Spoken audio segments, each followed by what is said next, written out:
Bonjour Éric-Emmanuel Schmitt. Bonjour. Bienvenue à TV5 Monde, c'est un plaisir de vous accueillir dans le 64 minutes. Alors, vous êtes l'auteur de plusieurs dizaines de livres, impossible d'en faire la liste exhaustive, des romans, des nouvelles, des pièces de théâtre, des essais et même un opéra qui revisite Mozart. Vous êtes aussi réalisateur de fiction, acteur vous-même, puisque vous jouez d'ailleurs en ce moment au Théâtre Rive Gauche, accompagné du pianiste Nicolas Stavy, Madame Pilinska et le secret de Chopin, qui est l'adaptation d'un livre que vous avez publié l'an dernier, je pense. Alors, on peut dire que c'est une rencontre entre un élève et sa professeure de piano, un peu tyrannique, la professeure. Oui. Hein, c'est votre histoire? Oui, l'élève s'appelle Éric-Emmanuel, ce qui est quand même un prénom très rare. Ça aide, oui. Et effectivement, c'était moi à 20 ans Ouais.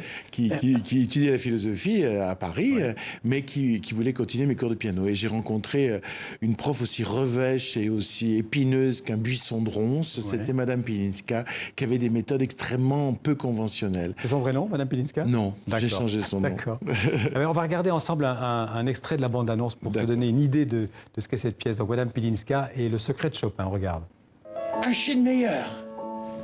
Le piano de mon enfance se tenait tapis au fond de la pièce, le même que celui de mes parents. Masculin. Je chevauchais cru et au galop. Partisan déclaré d'un piano macho. Tendez l'oreille au silence. Pourquoi Chopin écrit sur le silence. Sa musique en sort et il retourne. Madame Pilinska, quel est le secret de Chopin? Alors, on l'a vu, sur scène, vous êtes accompagné de l'excellent pianiste Nicolas Stavy, qui vous accompagne depuis plusieurs années, je pense. Oui, on avait fait un spectacle ensemble à l'Opéra Bastille et depuis, on ne s'est pas quitté. Parce que c'est un pianiste qui, quand il joue, raconte une histoire. Donc, on est deux raconteurs d'histoire. Lui avec des notes, moi avec des mots. Donc, on pourrait dire parce qu'il y a 4 personnes sur scène. Il y a vous deux, et puis il y a 2 autres personnages qu'on ne voit pas. D'abord, il y a la professeure, enfin si on la voit, Madame Pilinska, que vous interprétez vous-même. Et pour elle, on peut dire qu'il n'y a que Chopin. Même Mozart et Bach ne trouvent pas grâce à ses yeux. Oui. Mais elle vit dans un culte total, le culte de Chopin. D'ailleurs, il n'y a pas d'homme dans sa vie en dehors de Chopin. Et elle est au fond profondément ridicule et en même temps, elle est totalement profonde et sincère. C'est-à-dire qu'elle va donner des cours de piano qui vont être en fait des cours de vie. Elle qui n'a pas compris grand-chose à la vie ou qui n'a pas vécu grand-chose, elle a tout compris grâce à Chopin. Et moi, ces cours de piano que j'ai pris m'ont pas rendu un bon pianiste. Mais vous jouez Chopin aujourd'hui? Oui. Pas aussi bien. Vous jouez un peu d'ailleurs. Quand il faut jouer mal, je joue. Quand il faut jouer bien, c'est lui, parce que lui, il joue mal. Tandis que moi, je joue bien mal. Mais voilà, enfin, vous savez, quand on apprend quelque chose, on apprend toujours plus que ce qu'on apprend. Et moi, j'essayais d'apprendre le piano, j'essayais d'apprendre Chopin. Et en fait, elle m'apprenait beaucoup plus. Elle m'apprenait à être attentif. Elle m'apprenait à être sensible au monde. Elle m'apprenait aussi à, même pour la vie amoureuse, je raconte des choses. D'ailleurs, je vais vous poser, si je vous dis cueillir la rosée. Ben oui, elle n'a pas voulu que je travaille mes doigts au piano. Elle m'a dit, allez au jardin du Luxembourg le matin et apprenez à cueillir des fleurs sans faire tomber la goutte de rosée pour rendre vos coussinets moelleux et fiables. Il faut écouter le silence aussi. Oui, parce que Chopin écrit sur le silence. Et sa musique en est cousue. Il faut faire des ronds dans l'eau. Pour voir comment une onde, alors ça peut être l'onde musicale, mais c'est aussi l'onde aquatique, comment une onde naît, se répand et disparaît. Si on est attentif à ça, à la durée que ça prend, on saura poser une basse, la faire retentir, poser une mélodie. Faire l'amour avant de jouer. Oui, pour être décontracté. Je le conseille d'ailleurs aussi pour écrire. On a de très bonnes idées après. Alors, oui, parce que en fait, c'est toute une école du consentement. Arriver à être complètement à ce qu'on fait, épouser l'instant, épouser chaque note de musique comme chaque phrase ou chaque moment avec l'autre. Ce sont tous des conseils que vous ont donnés Madame Pilinska et que vous suivez à la lettre dans la pièce. On peut dire que Chopin, c'est aussi un personnage à part entière de cette pièce. Il fait partie de la pièce. Bien sûr, je parle de Chopin, je parle de Georges Sand, on entend Chopin. C'est le but d'aller au théâtre et d'avoir un grand pianiste. Chopin, pour moi, c'est le musicien de l'intime. C'est celui qui sait vous concentrer et pour vous amener dans votre intériorité. C'est celui qui sait tout de l'âme humaine et qui va vous en donner toutes les couleurs. Vous devenez plus riche, plus grand, plus profond à l'écouter. C'est votre compositeur, votre musicien préféré, Chopin? En fait, je ne vais pas faire plaisir à Madame Pilinska qui n'aimait que Chopin. Moi, elle dit je suis monothéiste, je n'aime qu'un compositeur, Chopin. Moi, je suis polythéiste, j'aime Bach, j'aime Mozart, j'aime Beethoven, j'aime Debussy.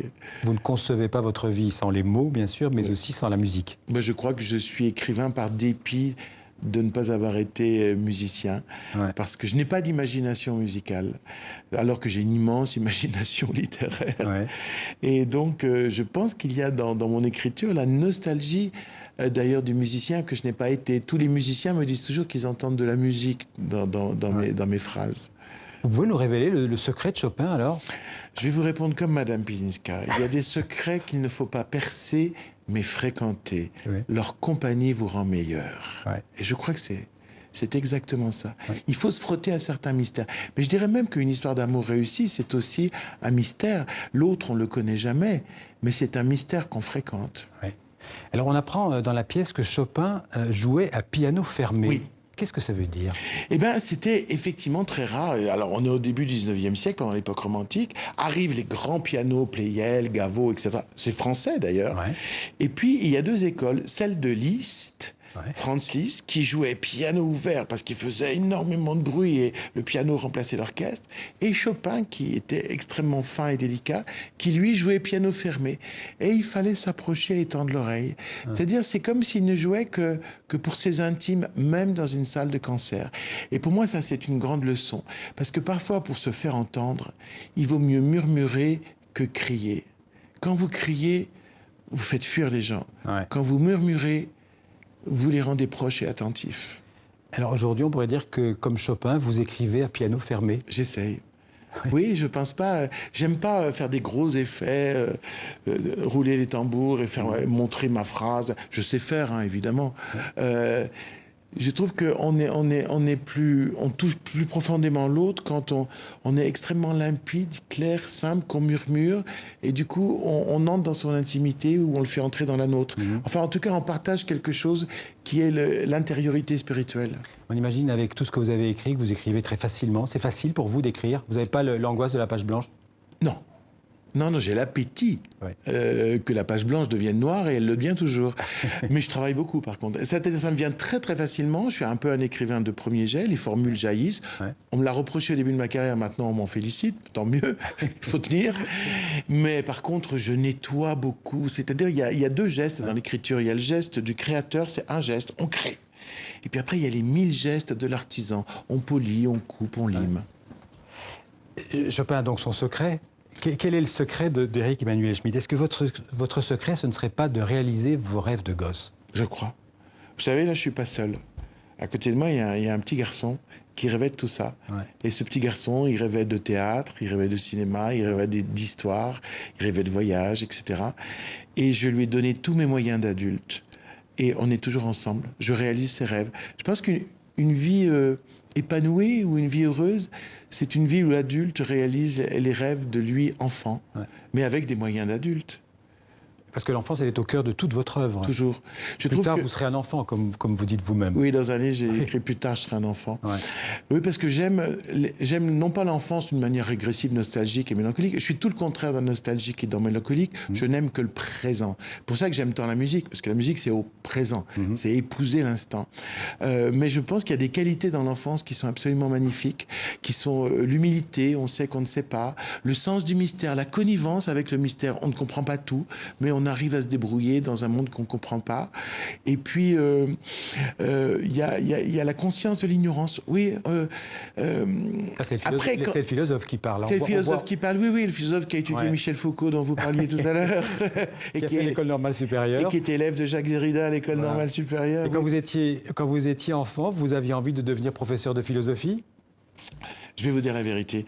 Je suis devenu professeur de philosophie parce que j'adorais la philosophie et puis parce que je pensais qu'il fallait exercer un métier pour pouvoir écrire le samedi et le dimanche. Et alors, j'avais raison, c'est passionnant d'enseigner la philosophie. Je l'ai fait pendant 5 ans, j'étais professeur à l'université. Mais j'ai tout de suite eu du succès dès ma 2e pièce. Et donc, je suis devenu un écrivain de la semaine et un philosophe du dimanche. Et le théâtre, vous le devez, je crois, à une grande dame qui s'appelait Edwige Feuillère. Qui vous a ouvert les portes du théâtre. Exactement. Je ne connaissais pas ce milieu, j'étais universitaire, mais j'ai agi selon le cœur. J'admirais cette femme, ma mère aussi, qui m'emmenait au théâtre la voir. Et Votre maman qu'on retrouve d'ailleurs dans le spectacle. Ouais, lorsque j'ai écrit ma première pièce, La Nuit de Valognes, je lui ai envoyé naïvement, parce que j'avais eu son adresse, et elle m'a appelé dans les 15 jours en me disant « Je m'occupe de vous, je vous ouvre toutes les portes ». Elle a été ma marraine de théâtre, et ensuite on a eu une amitié qui a duré jusqu'à sa mort. Ouais. J'ai lu que vous auriez pu devenir imitateur, que vous aviez un don d'imitation. Alors, d'imitation des écrivains. De Proust, par exemple? Ouais, mais je peux...